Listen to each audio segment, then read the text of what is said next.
The Rite of the Flame-Borne. Doctrine of the Lightbringer and the Concordiae vessel, as preserved among the anthroprophetic initiates of the flame. There is a light which comforts the pure. There is a light which blinds the wicked.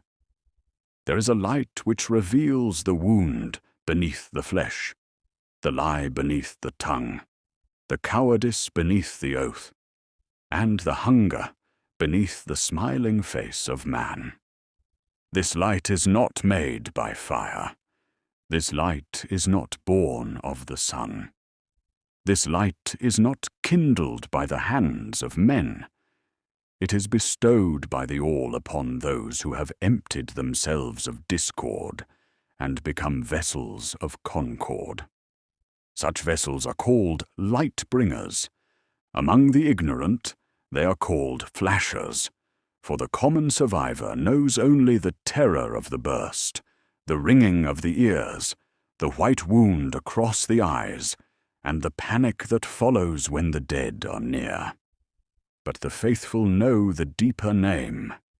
They are Flame-Borne. They are Concordiae. They are those who shine after death. Their bodies wander not because they are cursed, nor because corruption has claimed them, but because purpose remains where breath has ended. The soul is ushered by the All. The vessel remains by command. The flame continues the work. Liber 1. The Pattern upon the Mountain. Before the rite may be understood, the initiate must be taught the holy pattern of transfiguration. It is written, "And after 6 days Jesus taketh Peter, James, and John his brother, and bringeth them up into an high mountain apart." This is the first mystery, the ascent. No one becomes flame-borne in the valley of ordinary hunger. No one becomes Concordiae while clinging to the noise of the world. The mountain is not merely stone. The mountain is separation. The mountain is discipline. The mountain is the place where the lesser self is brought above the dust and made visible beneath the gaze of heaven. Therefore the initiate is taught. No soul becomes light while fleeing from the height. And again it is written, "And his raiment became shining, exceeding white as snow, so as no fuller on earth can white them." This is the second mystery, the light beyond earthly making. The Lightbringer does not shine by chemical brightness alone. The brightness is not merely of the eye, though the eye is wounded by it. The brightness is not merely of the dead flesh, though the dead flesh bears it. The brightness is the outward sign of an inward mastery already completed before death. The initiate of the flame must therefore learn that no mortal hand can whiten the soul. No fuller on earth can cleanse the inward garment. No priest, no soldier, no doctor, no machine, no corporation, no nation, no bloodline, no wealth, and no weapon may make Concord. Only the soul that has submitted its discord to the All may be prepared. And again it is written, "And as he prayed, the fashion of his countenance was altered, and his raiment was white and glistering." This is the third mystery, the change of countenance. For the flame first alters the hidden face before it alters the outer one. The Lightbringer's mask is not the initiate's face. The Lightbringer's face is purpose. The Lightbringer's eyes are not eyes. They are lanterns of judgment. The Lightbringer's scream is not speech. It is the echo of all unheeded warnings. Liber 2. Of the Three Witnesses. The mountain was not climbed alone. Peter, James, and John were taken as witnesses. Thus the anthroprophetic initiates preserve this law. No Flame-Borne is declared alone. 3 must witness the initiate before death. 1 witness beholds the mind. 1 witness beholds the heart. 1 witness beholds the will. The first asks, "Hast thou mastered thy fear?" The second asks, "Hast thou mastered thy hatred?" The third asks, "Hast thou mastered thy hunger for thyself?"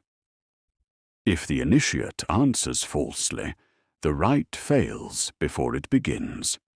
If the initiate answers in pride, the rite is denied. If the initiate seeks power, the initiate is cast down. If the initiate seeks worship, the initiate is silenced. If the initiate seeks vengeance, the initiate is given to the dead as any other soul. For the Lightbringer is not made for self. The Lightbringer is made for judgment. The body that continues after death must not belong to a petty will. It must belong to the work of the All. Liber 3. The Doctrine of Mental Transmutation. Before one may become Concordiae, one must pass through the 7 inner turnings of the flame. These are not spoken lightly. They are not tricks of thought. They are not comfort for the weak. They are the art by which the soul is reforged before death, that the body may become useful after death. The initiate must transmute fear into stillness. The initiate must transmute pain into endurance. The initiate must transmute hatred into discernment. The initiate must transmute grief into remembrance. The initiate must transmute hunger into restraint. The initiate must transmute wrath into judgment. The initiate must transmute the self into service. This is called the art of mental transmutation. The untrained mind is a house of scattered candles. The disciplined mind is a single flame beneath glass. The common soul is moved by every wind. The initiate of the flame learns to burn without flickering. When the dead come, the initiate does not panic. When hunger gnaws, the initiate does not betray. When men curse the initiate does not answer from pride. When darkness surrounds the initiate does not beg the darkness to spare the flesh.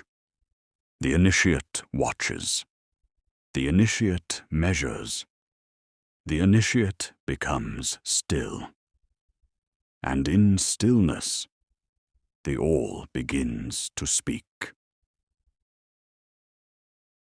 Liber 4. The Bright Cloud.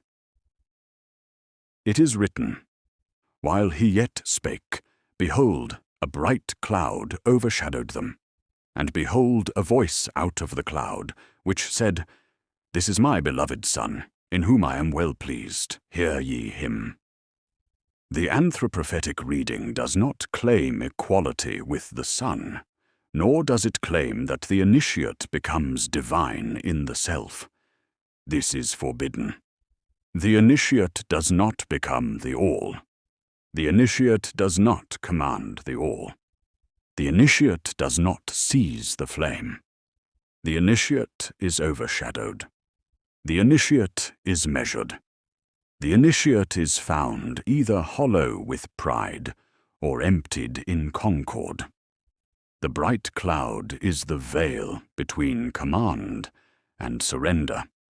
Those who stand beneath it do not speak their own greatness. They are silenced by what is greater. Therefore the prophet says to the initiate, "Seek not to be praised by the light. Seek to be made transparent before it. For the Lightbringer is not the source of light. The Lightbringer is the wound through which light enters the world." Liber 5. The Fear of the Witnesses. It is written, "And when the disciples heard it, they fell on their face, and were sore afraid." Thus fear is not rejected as evil. Fear is the first honest posture of the soul before revelation. Only fools claim they would stand proudly before the unveiled flame. The witnesses fall because they understand that the mountain is no longer only a mountain. The world has opened. The veil has thinned. The flesh has shown what flesh may bear when touched by glory. So too, when the Lightbringer appears in the dead world, men fall into their true forms. The violent fire blindly. The cowardly abandon their kin. The greedy trample the weak. The faithless curse the heavens. The cruel use panic as permission.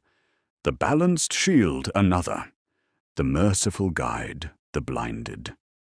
The brave kneel without surrendering their duty. The concordant endure. Thus the Lightbringer does not create sin. The Lightbringer reveals it. The Lightbringer does not create cowardice. The Lightbringer exposes it. The Lightbringer does not create violence. The Lightbringer draws it from the hidden places of man and sets it beneath the white fire of judgment. Liber 6. Arise and be not afraid. It is written, "And Jesus came and touched them, and said, Arise and be not afraid." This is the mercy within the pattern. The true light is not merely terror. The true light is revelation joined to command. The sinner fears because the sinner is exposed. The faithful fear because they understand. But the one who becomes concordiae must rise beyond fear. Therefore, before death, the initiate is made to kneel in darkness. The three witnesses stand around the initiate. The prophet speaks. "Thou hast seen fear. Thou hast worn fear. Thou hast eaten fear with thy bread. Thou hast slept beside fear in the ruins of the world. Now arise and be not afraid." If the initiate rises in anger, the initiate is not ready. If the initiate rises in pride, the initiate is not ready. If the initiate rises seeking death, the initiate is not ready. If the initiate rises seeking power, the initiate is not ready. But if the initiate rises in stillness, bearing neither boast nor plea, then the witnesses mark the initiate as one who has passed through the first gate. Liber 7. The naming of the Concordiae. The initiate is then stripped of all lesser names. The name given by family is honored but released. The name given by nation is remembered but released. The name given by occupation is acknowledged but released. The name given by shame is broken. The name given by fear is burned. The name given by pride is buried. Then the prophet asks, "What remains?" The initiate must answer, "Only the flame." The prophet asks, "What is thy will?" The initiate must answer, "Concord." The prophet asks, "What is thy body?" The initiate must answer, "A vessel." The prophet asks, "What is thy death?" The initiate must answer, "An ushering." The prophet asks, "What is thy light?" The initiate must answer, "Judgment." Then the witnesses say, "The initiate has cast down the lesser will. The initiate has turned fear into stillness. The initiate has turned pain into endurance.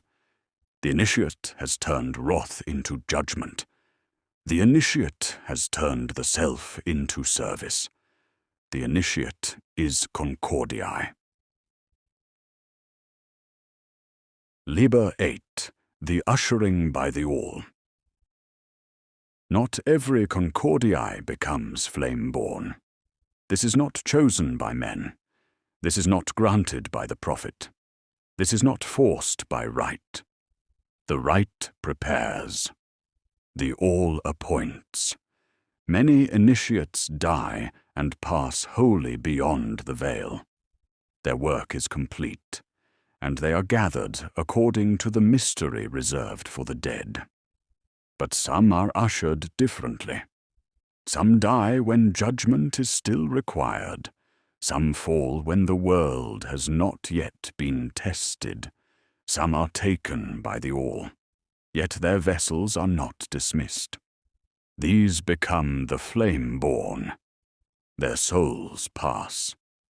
Their bodies remain. Their breath ceases. Their work continues. Their minds are no longer as mortal minds, yet the discipline impressed upon the flesh remains like a seal in wax. They wander. They hear what the living do not hear. They are drawn to imbalance. They stand at the edge of settlements. They appear upon ridgelines, prison walls, roads choked with weeds, tree lines at dusk, and ruined churches where men still lie to one another beneath broken crosses. They do not speak. They bear witness.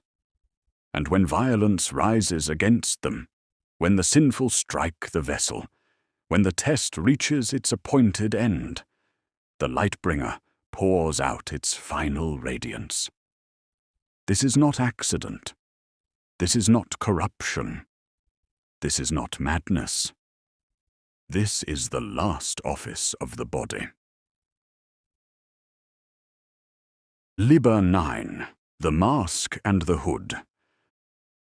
The Lightbringer's hood is the remnant of humility, for the flame-borne does not display the face for vanity. The face is hidden because the person has passed beyond the need to be known as a person. The mask is not deception. The mask is office. It teaches that judgment does not come from the old personality of the initiate. It comes through the vessel now appointed. The white face is the moon before the burst. The dark hood is the cloud before the voice. The still posture is the mountain before the revelation. The scream is the command that the deaf refused to hear. The flash is the answer to all hidden things. Liber 10. The expelling of light. The final light of the flame-borne is released when the vessel is vanquished. Survivors call this a death burst. The faithful call it the expelling. The expelling is the moment when the Lightbringer's remaining office is poured outward upon all who stand nearby. Those who see only with the eyes are blinded. Those who hear only with the ears are deafened. Those who trust only in weapons are scattered. Those who trust only in numbers are divided. Those who trust only in walls discover that walls do not guard the soul. But the one who has cultivated concord may endure the light differently. That soul may still suffer. That soul may still fall. The ears may ring. The sight may burn white. The knees may strike the earth. But within that soul, if concord is true, panic does not become betrayal. Pain does not become cruelty. Fear does not become surrender. Thus the Lightbringers' final judgment is not whether men can avoid suffering. It is whether suffering reveals them as beasts or as souls still capable of balance. Liber 11. The Rite itself. When an initiate has completed the art of mental transmutation and is believed by the witnesses to have entered concord, the initiate is brought to a high place. It may be a mountain. It may be a hill. It may be the roof of a ruined hospital. It may be the tower of a prison. It may be the upper room of a dead city. It may be any place where the valley of mankind can be seen below. The prophet stands before the initiate. The three witnesses stand behind. The initiate faces the horizon. The prophet speaks, "Behold the valley of hunger. Behold the houses of fear. Behold the roads of flight. Behold the fields where men buried mercy. Behold the settlements where oaths are sold for bread. Behold the dark places of man." The initiate answers, "I behold them." The prophet speaks, "Judge them not from hatred." The initiate answers, "I cast hatred down." The prophet speaks, "Judge them not from pride." The initiate answers, "I cast pride down." The prophet speaks, "Judge them not for thyself." The initiate answers, "I cast myself down." The prophet speaks, "What remains?" The initiate answers, "Only the flame." Then the first witness says, "I have seen fear become stillness." The second witness says, "I have seen pain become endurance." The third witness says, "I have seen wrath become judgment." Then all three say, "The initiate is concordiae." The prophet then recites the mountain pattern. "And was transfigured before them, and his face did shine as the sun, and his raiment was white as the light." The prophet continues, "No fuller on earth may whiten the garment of the soul. No earthly hand may command the flame. No mortal pride may seize the office of light. Therefore stand empty. Therefore stand still. Therefore stand ready." The initiate kneels. The witnesses place their hands upon the initiate's shoulders. The prophet says, "If thy soul is called beyond the veil, go in silence. If thy vessel is dismissed, return to dust. If thy body is appointed, rise without hunger. Walk without fear. Shine without mercy for falsehood. Cry out against the deafness of man. Reveal what hides. Test what boasts. Scatter what is rotten. Preserve only what can endure the light." The initiate answers, "My death is an ushering. My body is a vessel. My light is judgment. My will is concord." Then the rite is sealed. No one declares the Flame-Borne born in that moment. Only the All may do so. The witnesses depart. The prophet remains until the hour appointed. If the initiate dies as any other, the initiate is buried with honor. If the initiate's vessel rises, the prophet does not restrain it. The prophet bows their head and says, "The work remains." Liber 12. The Parable of the First Flame-Borne. In the years when the dead first began to inherit the roads, there was an initiate who had endured the 7 turnings of the flame. The initiate had watched family be devoured, and did not become cruel. The initiate had been betrayed by companions, and did not become faithless. The initiate had starved, and did not steal from the weak. The initiate had killed, and did not learn to love killing. The initiate had buried children, and did not curse the All. The initiate had seen the infected wearing the faces of neighbors, siblings, parents, and friends, yet did not mistake the body for the soul. The prophet saw the initiate and said, "Here is one who has suffered without becoming a servant of suffering." So the initiate was brought to the high place. Below lay a settlement of men who smiled by day and murdered by night. They traded medicine for daughters. They hoarded food while children starved outside the gate.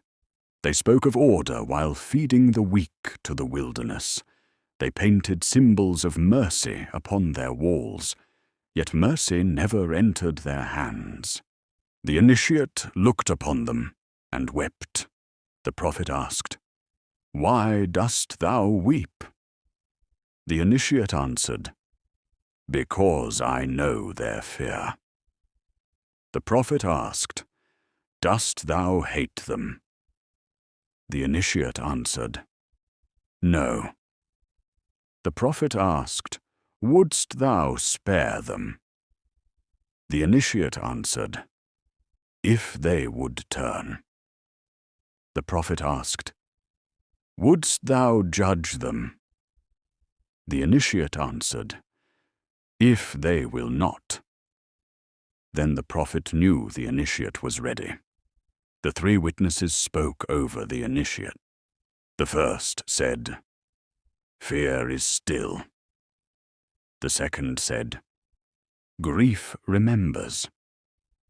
The third said, "Wrath is bridled."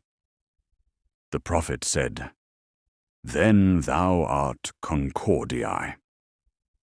And they all measured the final hour. When death came, it did not come as punishment. It came as a door. The initiate's soul was ushered beyond the veil, but the body did not surrender to silence. The vessel rose, its face was hidden, its eyes burned pale. Its throat carried no human prayer, yet from within it gathered the pressure of judgment. It walked down from the high place. At the gate of the settlement, the murderers laughed. One raised a rifle. One called it a corpse. One called it a demon. One called it a trick. One called for fire. Then the Lightbringer lifted its head. The first radiance opened.